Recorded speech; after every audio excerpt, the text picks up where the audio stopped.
What's up, guys, and welcome back to another episode of Planet Zoo. I'm not gonna lie to you, it's been more than a few months since the previous episode, actually the previous series that we did on this game. So if you guys are excited for the return of Planet Zoo here on the channel, make sure you leave a like in the video. It'd be greatly appreciated. The previous zoos that we've done have all been sandbox, and I thought about sort of continuing our franchise, but there's one thing that I really want to do with this new zoo that we can't necessarily accomplish in a franchise. So we're going to be creating a new sandbox zoo today. We're going to choose the tropical biome in North America. I want to try to create a zoo based in Florida. I feel like that's what a lot of people have been doing for the wetlands, but it's just, you know, it makes the most sense to me. We are going to do medium difficulty. I thought about doing hard, you guys, but it's been so long, I don't think I'm ready for it, tell you the truth. We're going to do flat terrain, and then a name for this zoo. I don't have one right away, so actually let's just stick with Tropical Zoo. If you guys have any name suggestions for this thing, make sure you let me know down in the comments. But let's get it rolling, dude. I'm excited. Alrighty, here we are. Long time no see, Planet Zoo. It's been a minute. Definitely been a minute. So the reason I wanted to do a sandbox zoo rather than a franchise, we gotta pause things here. We've got a lot of things missing. We'll get to that here before too long. But the reason I want to do a sandbox one over a franchise is because this whole starting facility, it ain't gonna work for us. We've got to basically just completely start from scratch. So actually, most of these trees can probably go as well. Let's just get the multi-selection tool. And we'll just start deleting stuff, dude. Okay, now we truly have a blank canvas, which is perfect. We're going to make our way down here to the original paths, and I think we're just going to go ahead and delete these. They're not going to do us any good in their current configuration, so we'll just go ahead and get rid of them. All right. Actually, I think we should start with paths. I thought about starting with the building, but my idea here, I'm getting so lost already. But my idea here is I want to create a parking lot. Most of the entrances are just like this one. Like, guests just all of a sudden appear at your zoo. I want it to be slightly more realistic. So I'm going to try to create a parking lot, and then we'll have like a main entryway. So let's start with paths. I'm going to grab the one that looks like asphalt. I feel like this is going to work pretty well for a road. I don't necessarily think that it matters where we place this down. I'm going to put it in just a little bit away from the border. That way we can add like trees and stuff if we feel like we need to do that type of thing. And let's just start going on a grid. We're just gonna bring out a little road just in front of the place, like so. And then here, I'm gonna try to do some bus parking, like right in the center. So I think we're gonna have to extend this up quite a bit. Is that road big enough? Maybe not. We might actually double up the road just for more space, because we're going to need parking on this as well. So let's try to double this up quick. We'll see if that looks any better. Okay, I definitely think that looks better, but before we go any further here, we're going to go to Blueprints under our Steam Workshop Blueprints, and I've downloaded a few things here to sort of help us along. So we've got a couple, buses. We're going to put those down. Basically vehicles. I'm not going to place these down quite yet. But we really need those so we can start to figure out how large the parking spaces need to be. So I'm going to drag this just to there, and we'll kind of get it elevated so it looks a little bit more natural here. This thing actually might be the perfect size. It's just one of the like random little primitive shapes. So we're going to change the color on this bad boy to white, and then we've just got to rotate it around. God, it's going to take me a minute to get used to all these controls again.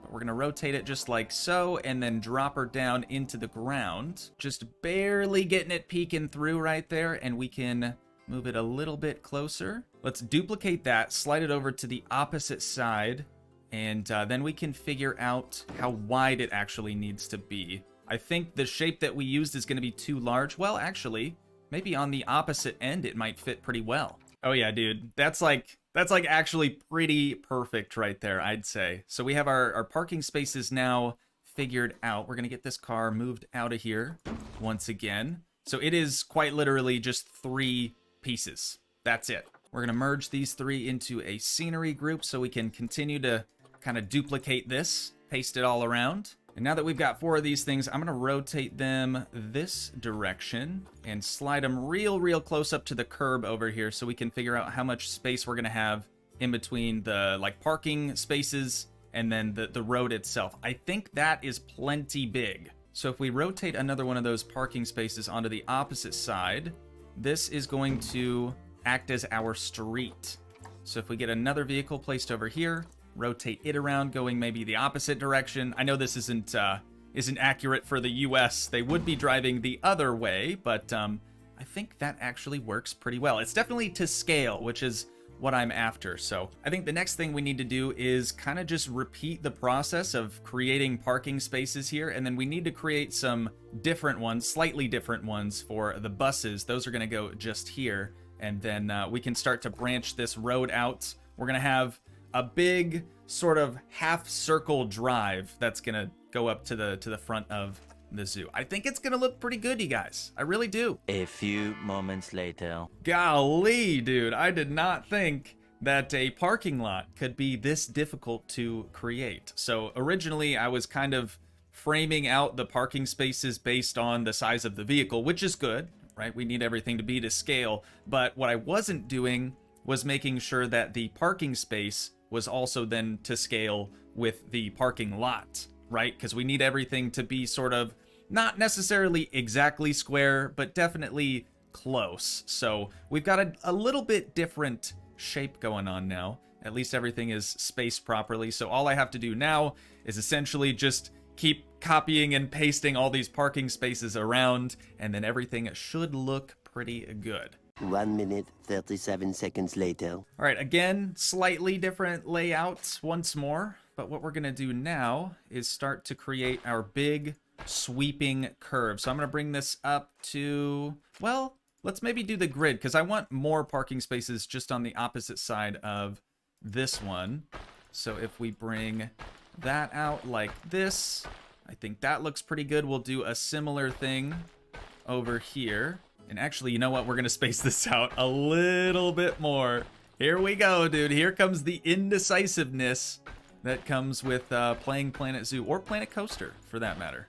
There we go. Okay, I think that looks a lot better. Then over in like these areas, we can create sort of a ditch in between the parking spaces.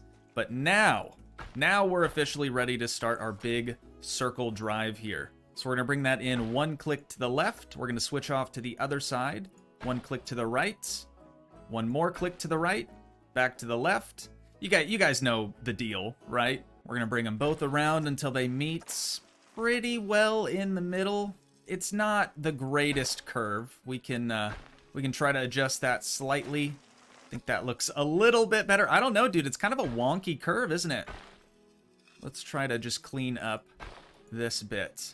Okay, there we go. That's a little bit better looking curve now. So in this little like half circle area, I want to create not necessarily a perfect circle pond, but I definitely want there to be a pond here. We'll have some trees as well. And then right here, sort of coming out from this direction, that would be our main entryway.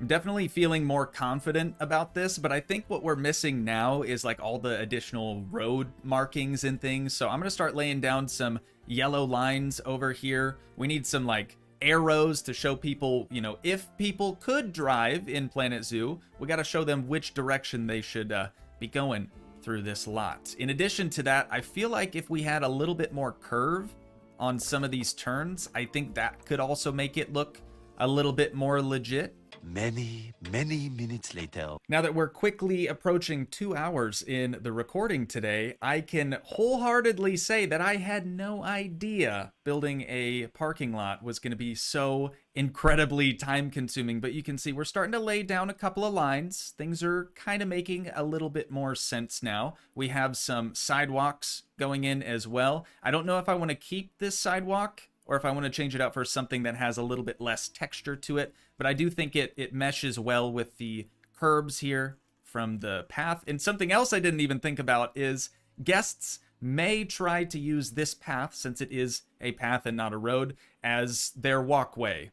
So I might also have to like disguise some smaller paths maybe kind of going underneath. But look at how good the arrows turned out, dude. The only thing that I'm missing is a stop sign. Obviously, we need a stop sign here. We would also need a stop sign over here. The unfortunate part about that, I did find one on the Steam Workshop, but it requires the Australia DLC, which I do not have. So I might try to create a stop sign by myself somehow. I can't imagine it would look very good. But what I'm going to do next is basically copy this and all the lines and everything and move it to the opposite side. We have to now mirror that to the other side of the parking lot.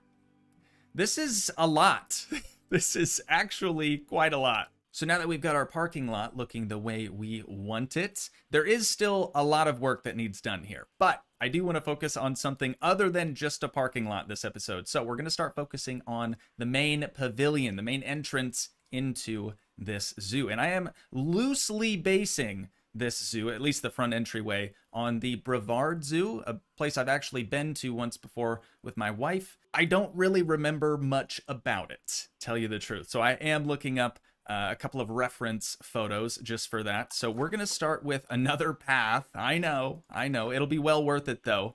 We're going to place this just up here. I think if we do that right there, we should be able to, whoops, change it back to 23, I believe.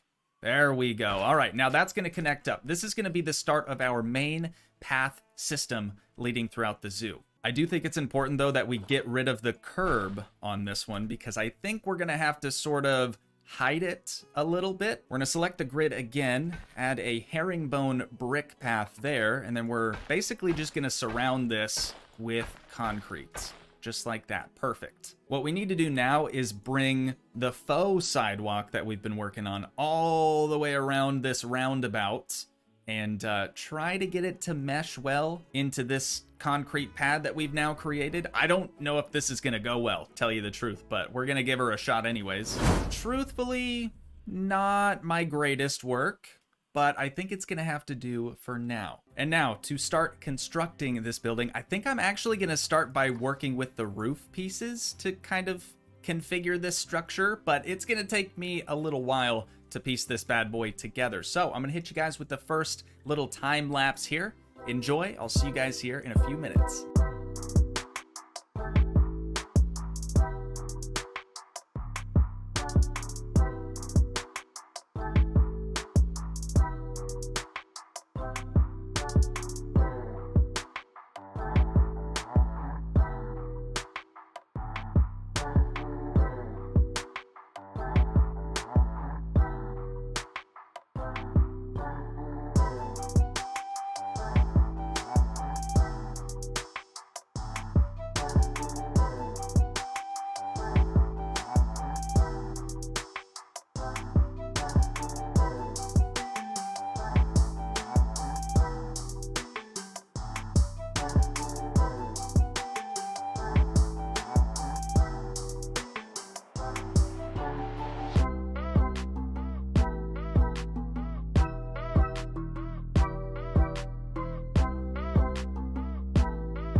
Okay, I think I got the rough outline of the building now complete.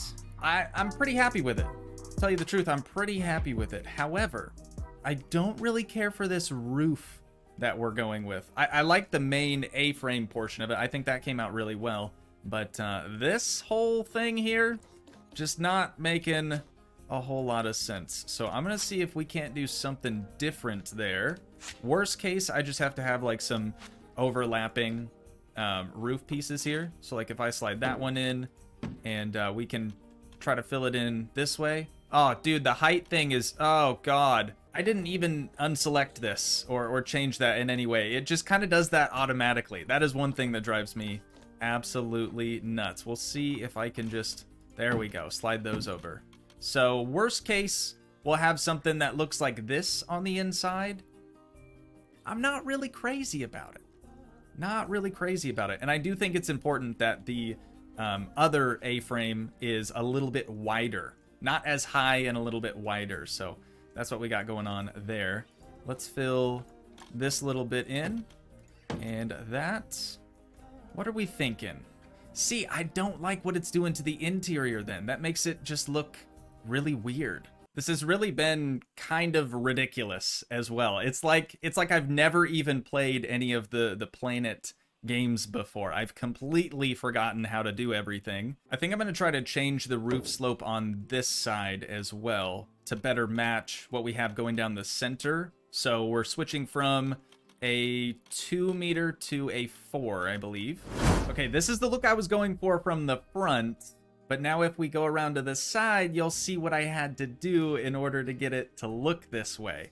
I don't hate it, but it's definitely not my first choice. I would have loved to have the roof overall look a little bit more like this on the side. It's not gonna happen, you guys. It's really not. It's gonna totally ruin the main A-frame portion of the building. But what I do actually like is this little flare on the roof eave, I believe is what that's called. So I'm going to get rid of the 4 meter eave that we had on this, and we're going to replace it with this other one, just because, again, it's got a little bit more flair to it. I think that looks a little bit nicer.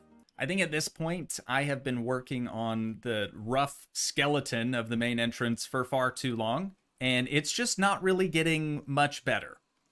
These walls right here are kind of just a placeholder for the time being. I'll probably find something I like quite a bit more than that, but what we need to focus on next is figuring out how our guests are actually going to enter into this zoo. When we first started out, we kind of deleted the original guest spawner, and it's actually important that we're doing this in sandbox mode because this thing costs $150,000. I know it's the, bus version of it, but the other one is pretty much the same price. So for this one, I think what I want to try to do is add in the bus, maybe just on the sides of the parking lots. It's a little weird. I know it's a little weird because we kind of made a designated area for our imaginary buses to park, but I think this will end up working out. Now we're going to be moving into the nature side of things here. I'll be honest, not my favorite thing to do, placing just plant after plant after plant. So I'm going to try to make it easy on us. And just start by going through this list here and picking out stuff that I kind of like. We'll make a little group of things, and then we can kind of plaster a bunch of plants everywhere. All right, so I've gone ahead and laid out a couple of different plants for us to sort of pick and choose from as we see fit. Right here we have a couple of different bushes and things, kind of some palms sprinkled in there as well. We have a few different variations of pine trees. Also, here's a couple more foxtail palms over there. The willows. The willow trees, dude. The weeping willows could look really, really cool, especially when we get into like the more swampier areas of the wetlands. Keep in mind, you guys, this is going to be a zoo mainly focused on the wetlands and the wetland animals. So we're going to try to sort of stick to that theme, even with the vegetation here. Hopefully that ends up looking pretty solid. But these are some cypress trees. Oh, dude, I forgot. Oh, and my poor little light just shut off on me. It's been so long since I started this recording. It couldn't hang anymore. But I also downloaded a couple of different tree options that I completely forgot about. Here we go. Some bald cypress trees. These are straight up custom. Kind of got to drop them down into the terrain a little bit. These have just a lot of like additional moss and stuff on them, as well as the exposed roots there. Again, I think that'll look pretty good for like a swampier area or just an area sort of around water. But now I've got the task of going through and starting to get a bunch of vegetation sprinkled in around both the parking lot and kind of our main entrance that we've been working on. So I will see you guys here in just a few minutes. I'm gonna go ahead and click play for the very first time. We've been paused literally the entire time we've been working on this, and we are about to hit 6 hours in the recording. So truthfully, I think I'm about tapped out for the day. But check out all the plant life, dude. Actually, let's drop down into that new camera mode, the explore mode. And we'll just kind of take a little look around. Take a little stroll. Dude, this looks so nice. This looks so... Excuse me, what? These have speakers? What? I'm hearing some stuff. Does that mean people are actually going to start...